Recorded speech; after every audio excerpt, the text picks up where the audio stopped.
Hello, I'm Colleen Holder and this is Let's Talk Tobago. This week we're coming to you from El Pescador, located on the terrace of Miller's Guest House in Buccoo. El Pescador is a beachfront restaurant owned by Leonardo Larios, a Venezuelan native living here in Tobago for just about 15 years. El Pescador is Spanish for the fisherman, which describes the owner himself. His concept of this restaurant is to make seafood and other dishes a new experience for his diners. We'll tell you more about the restaurant and what it has to offer as the program continues. But first, our stories this week. A plan that gives you the opportunity to share real-time updates during disasters, using culture to diversify the economy. And Tobago might just host the regional under-17 cricket tournament for yet another year. Vibrations of the Tobago Heritage Festival 2013 continue all the way to Emancipation Day, August 1st, as 17 villages treat you to a sumptuous sampling of Tobago's cultural delights. July 13th, Diaspora Collections, Dwight York Stadium. Exhibition opens at 6 p.m. and stage production starts 8 p.m. Adults $100, children $40. Sunday, July 14th, Canby Mount Pleasant hosts a traditional Tobago harvest. A wee harvest sweet. Mount Pleasant Recreation Ground starting time 5 p.m. Adults $50, children $20. And on Monday, July 15th, Palatuvere will feature the French in We at the Palatuvere Multipurpose Facility, 11 a.m. to 7 p.m. Admission free, free, free. Feel the vibrations. Move with us. Welcome back. You're viewing Let's Talk Tobago. Today we're at El Pescador, a spot where you can simply sit back, relax and watch the sun rise or set over Buccoo Bay. At this open-air restaurant, you can enjoy the catch of the day from the local fishermen at the jetty just in front of the restaurant. As you contemplate the possibilities here, let's take you to our first story that's even more relevant because we're in the midst of the hurricane season. The experts will tell you that the key to surviving any disaster is preparation and having a plan. But the only way we can do this is by ensuring we have the information we need.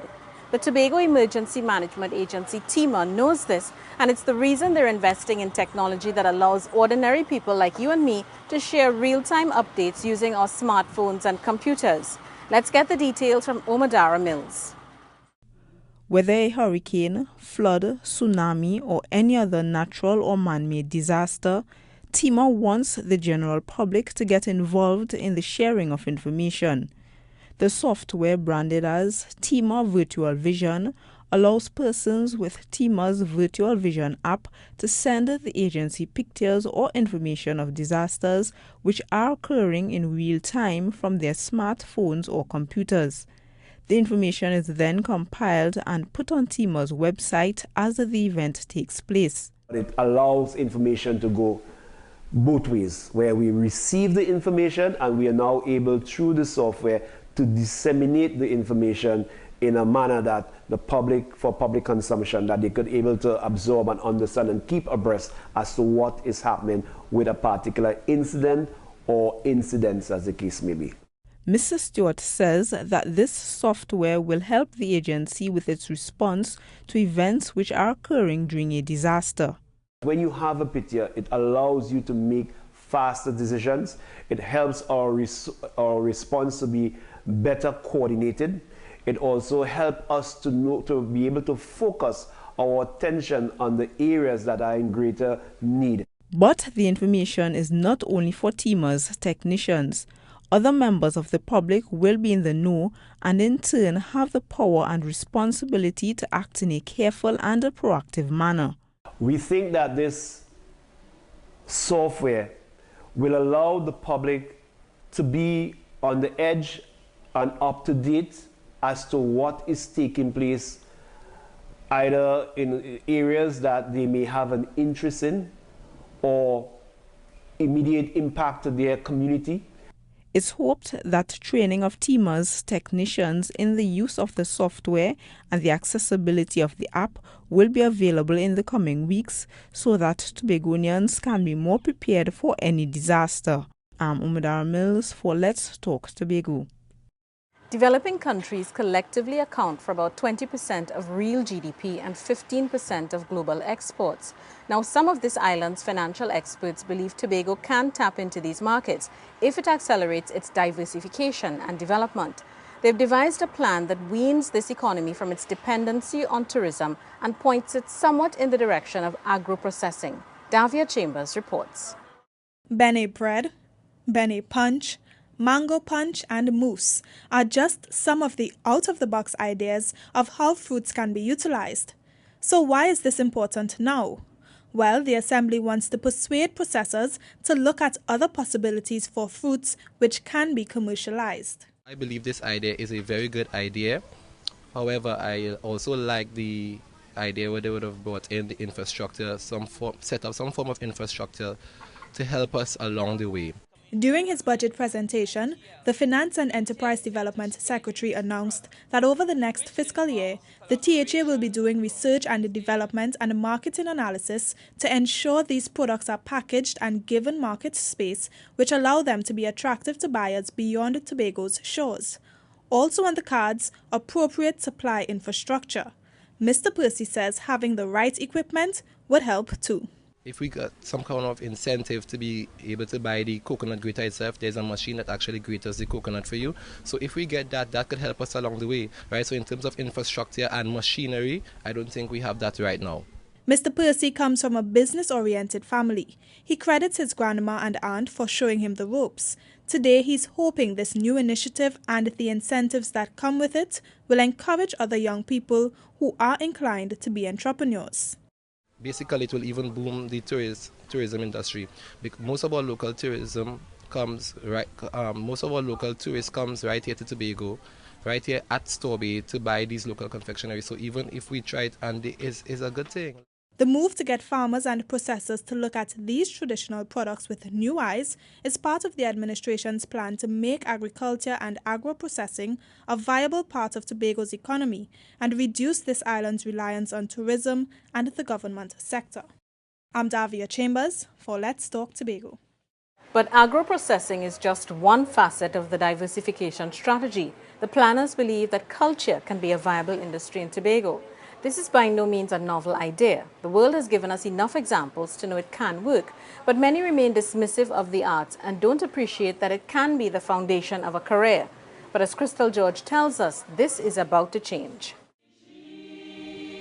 A snippet of Tobago's rich culture, but there's a move to ensure that development and showcasing of the island's talent is not left to chance. The Tobago Arts Elite Development Training Program is geared towards individuals who wish to pursue areas in the performing arts at a higher level, who wish to be serious professionals in the area. So the division is looking at scouting across Tobago for individuals who possess those hidden talents. But the department recognizes that culture and arts are not generally viewed as viable career options in the Caribbean. So they're providing the resources that are needed to keep the program's participants engaged. We'll be offering a stipend, a monthly stipend, so that you have no reason to say, well, I have to go and look for something to do. We are saying, this is your job.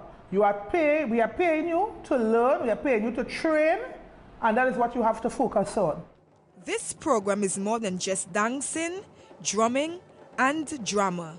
An integrated model will be used to understand and respect all artistic discipline. You will be taught all the various disciplines in the arts. You will also be taught management, marketing, arts marketing. You also will be taught how to develop your own business in the arts. So it's a holistic training project that when you leave, when you are finished, you can safely say, all right, I can decide to be this or I can decide to be that. The program is still a work in progress, but it's a hope that over the next 5 years, this program will be fully developed, eventually offering tertiary scholarships to participants who distinguish themselves during the course. I am Crystal George for Let's Talk Tobago. It's time to take a break, but coming up, the connection between trees and community development. We'll explain on the other side. Lord help me, Jesus. Pagi has contributed so much to Tobago, to Trinidad internationally, that it is very difficult to find words to describe his loss.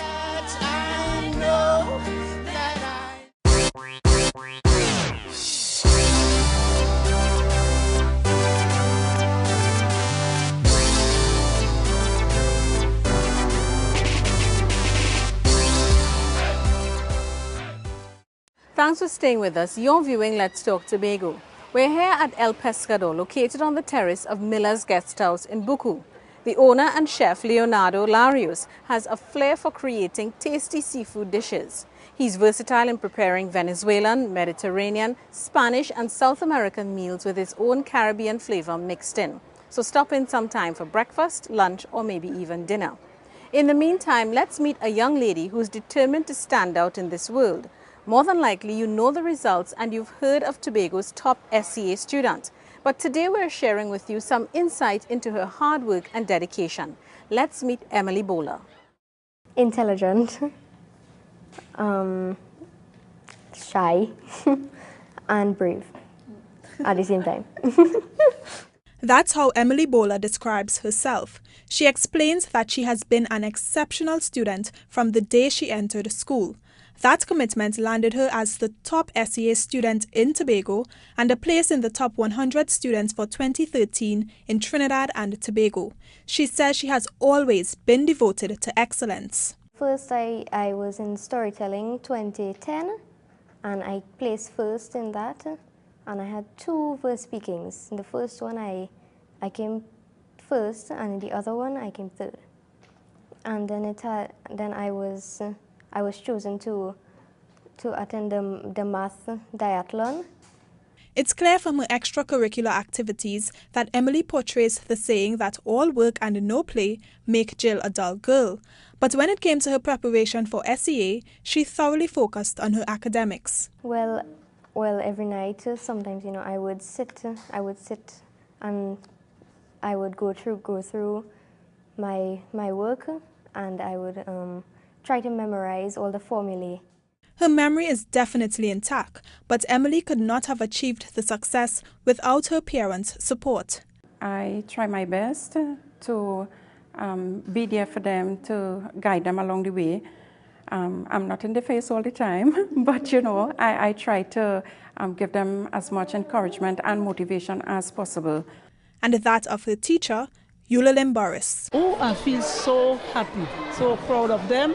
I know that they were working hard. I expected great things from them, and they did make me feel proud. And Emily, who wants to become an electrical engineer, says she's excited about her days to come at Bishop's High. I'm really looking forward to the lab and being comfortable with the teachers and making new friends. So what will be Emily's congratulatory gift? We are considering a few things. She really wants a telescope, so we are considering that.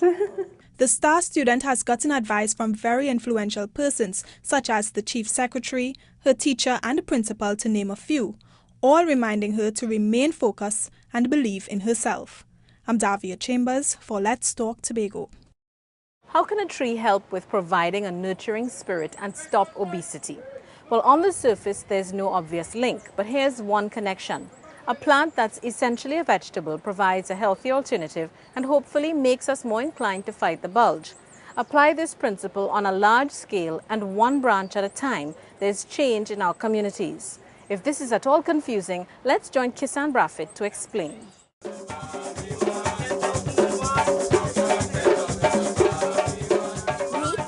Rhythms and reflections.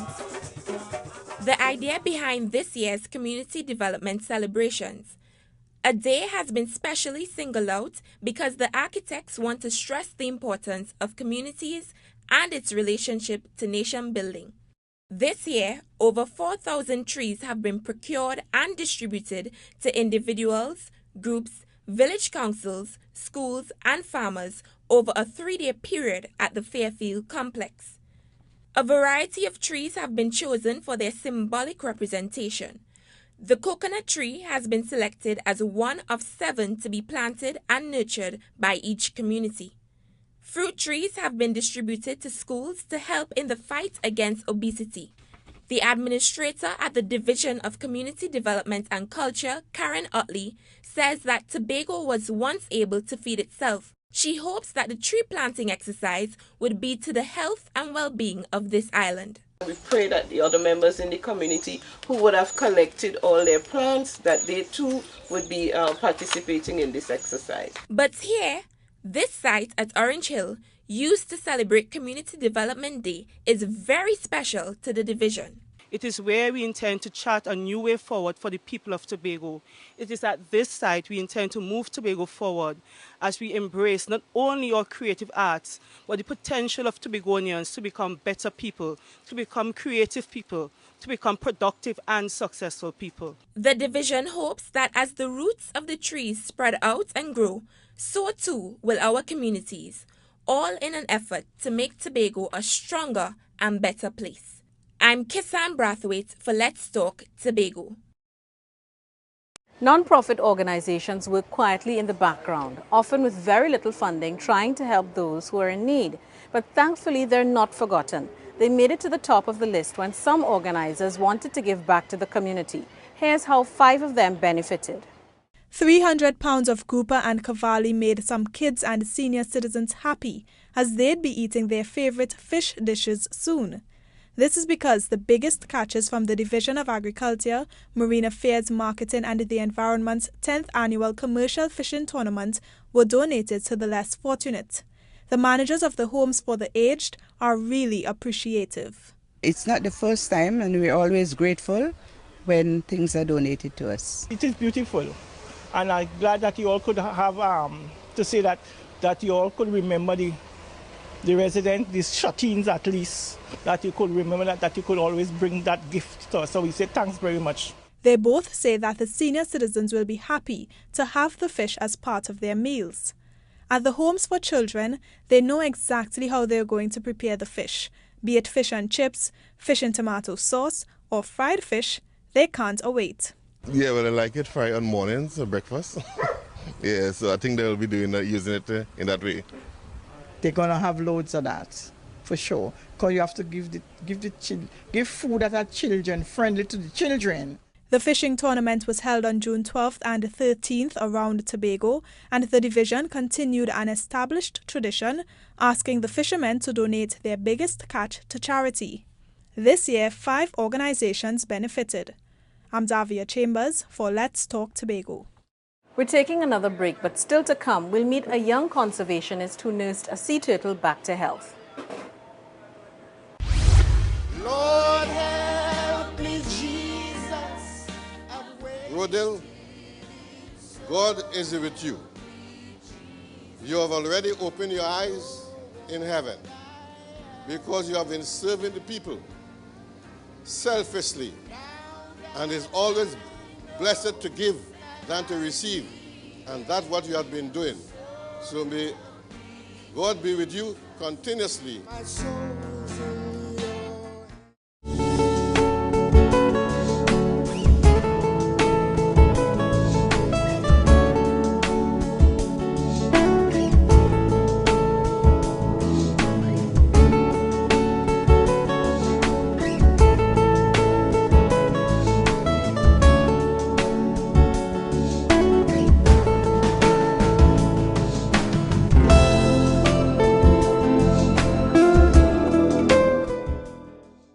This is Let's Talk Tobago. Welcome back and thanks for staying with us here at El Pescador in Buccoo. Did you know that fishermen aren't the only ones utilizing the jetty here? In fact, it's from this point that you can charter a boat to visit the Nylon Pool, Buccoo Reef and even No Man's Land. This is somewhat of a one-stop shop. But let's leave it there for now to tell you about a critically endangered hawksbill turtle that washed up on Cashew Bay in Bell Garden, undeveloped and in need of care. Thankfully, an animal lover made it her duty to care for the creature until it was ready to return home. This is her story. Joe the hawksbill turtle lived here for 9 months, away from his usual habitat. That's because Joe was found by 15-year-old Thea Kwaku in September of last year, undeveloped and camouflaged in debris. Being the conservationist she is, she decided to adopt him. It was just like a motherly feeling, like when a mother first sees a child, all she wants to do is take care of it and keep it safe. But the day Thea has been dreading came quicker than she actually wanted. You see, the sea turtle had to be released back into its environment so it can learn to survive on its own. It's a mixture of sad and happy feelings. Sad to see him go, happy to know that he could survive. It's like when a mother sees her child going off to college, all she wants to do is keep them and protect them, but she knows she has to let it go. Wildlife biologist Angela Ramsey, who assisted the girl in releasing the turtle, says it was important to do this as the turtle may have developed a disease if more time was spent on land. It's not normal that it's kept in captivity and so healthy, because as I said, it needs the sea in order to grow and develop. And she had it first in a fish tank, and then as it grew she put it into a basin. So it was limited in terms of its space where it swam and so on. She says because of Thea's act, she will be rewarded from the department. We have already said to her that we would be including her in our outreach and education programs, conservation programs, whatever we have in terms of sea turtle management and also other conservation programs as well. When Turtle Joe matures, once it's a female, it's expected to nest on the exact beach where it was found. I'm Davia Chambers for Let's Talk Tobago. Who doesn't enjoy a good story? And art lovers, there's something in this for you. It's the annual art exhibition and talk tent that showcases Tobago's culture. Omadara Mills has this report. Like my grandmama used to say, 2-man rats can't live in one hole. Drag your ball, Mr. Federer. Tobago has a rich oral history, and this year, the Tobago Heritage Festival showcased Tobagonians' ability to tell stories in the form talk tent, with monologues, speech band, Anansi stories and extempo. The presenters showed that the island's oral tradition is still strong. The art of good storytelling dates back to the African griot and continues to be an important part of Tobago's heritage. A story told, especially if the storyteller is very good at telling you the story, regardless of how many times you tape it or record or whatever, once you are told the story, you understand and appreciate the story, it will always be told. Paintings of fisher folk, drawings of prominent Tobagonians, and wood carvings. The exhibition features works from some of the island's local artists such as Wilcox Morris and Jason Ned, and depicts the rich cultural traditions of the island. Mr. Berkeley says that the pieces and works of artists are an integral part of the island's customs and identity. From time immemorial, our foreparents have been drawing, they have been expressing themselves. Even from Egypt right back up to now, we have been doing works of art. In the embroidery, in the various patterns that we make, in the shell arts, in anything we do, we have been doing artwork. The art exhibition, which is now in its third year, will run until the 4th of August at Gulf City Mall, Lowlands, under the 2013 Heritage theme, Community Treasures, Reflections. I'm Omadara Mills for Let's Talk Tobago.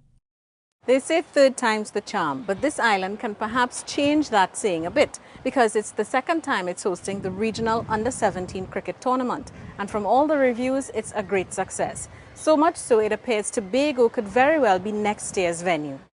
We want to raise a toast to a successful championship and to all our visiting member countries of the West Indies Cricket Board. 3 cheers. Hip, hip, hip. Hip, hip, hip. Hip, hip, hip.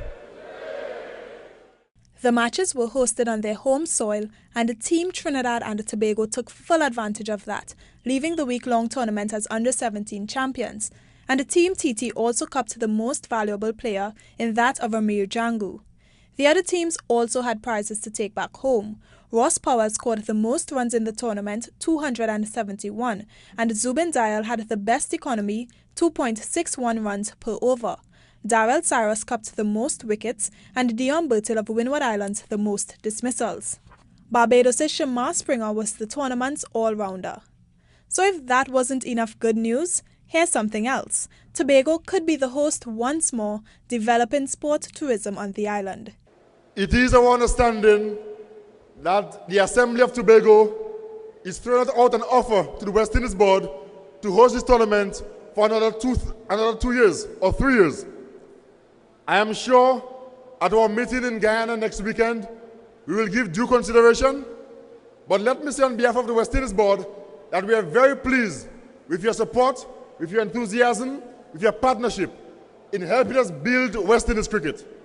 And the Tobago Cricket Association is ready to take up the challenge in becoming more involved with cricket at this level.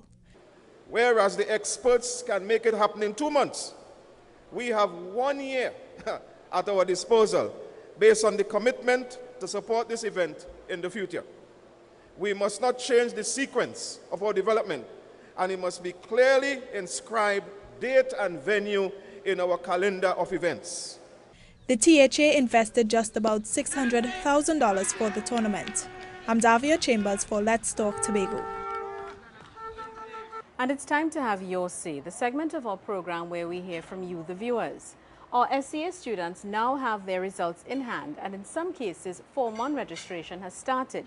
We also know who our top students are. But here's the analysis as told by the Division with Responsibility for Education.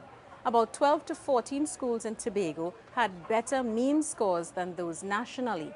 Now that's the good news.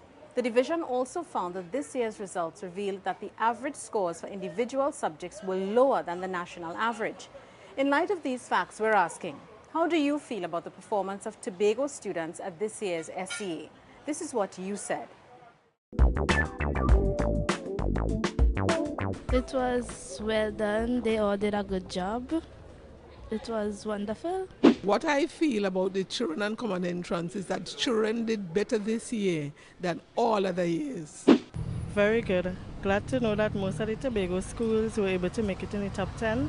And congratulations to the girl from St. Andrews Anglican being the top student in Tobago. I believe that this year's performance shows that if one make the investment, we can reap the reward. I find they did well because I don't have no children who going to any of them school there because all big, and I find if they do so well, they will reach somewhere.